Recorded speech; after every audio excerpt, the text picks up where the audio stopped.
Siapapun mampu meraih sukses asal tidak segan untuk bekerja keras, pantang menyerah, tidak berpangku tangan, dan selalu ingat kepada Tuhan.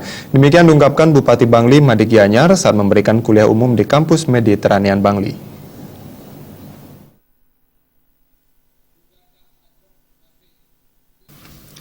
Direktur Mediterranean Bali Anagung Gede Abdiarte menjelaskan, kuliah umum merupakan kegiatan rutin yang wajib diikuti oleh mahasiswa baru.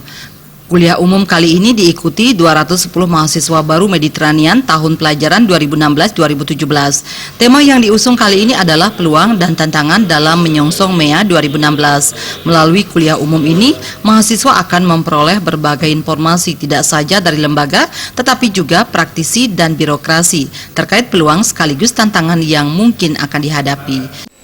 Bagaimana melihat peluang yang ada ke depannya dengan persaingan yang ada di era global saat ini. Jadi dengan kita mendapatkan banyak mahasiswa ini dapat informasi yang luas ya dari birokrasi, dari asosiasi-asosiasi kepariwisataan gitu. Jadi mereka akan mendapatkan lebih banyak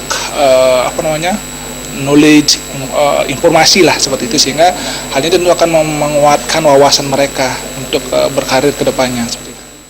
Kuliah umum kali ini tampak istimewa karena menghadirkan Bupati Bangli Madi Gianyar sebagai pembicara dengan topik karakter building. Dalam paparannya, Bupati Madi Gianyar menyampaikan definisi kesuksesan setiap orang tidaklah sama.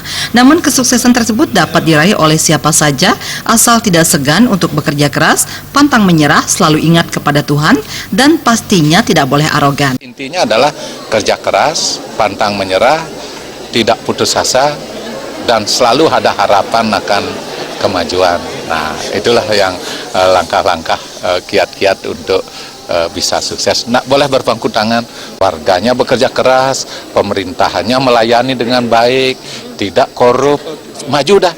Ya, nak bisa kalau tanpa kebersamaan itu, solidaritas, gotong royong sesuai dengan spirit kita kebersamaan ya. Bangli nak bisa maju kalau nak ada Mediterranean nak bisa maju kalau nak ada pemerintah kita. Sementara Kepala Dinas Sosial Tenaga Kerja dan Transmigrasi Kabupaten Bangli Nengah Soekarto mengatakan, kuliah umum yang diberikan oleh Bupati diharapkan dapat memotivasi mahasiswa untuk meraih kesuksesan di masa depan. Ada motivasi yang memang secara langsung dari beliau didengar apa kebijakan-kebijakan beliau terhadap LPKS yang ada di Bangli. Karena memang fasilitas dari beliau cukup banyak sekali, terutama dalam peningkatan SDM yang ada. Nengah Soekarto menambahkan, Mediterranean Bangli telah berkontribusi besar dalam meningkatkan kualitas tenaga kerja, khususnya di bidang pariwisata. Dengan demikian, kesejahteraan masyarakat Bangli diharapkan akan terus meningkat. Jenny dan Indra Wijaya, Bali TV.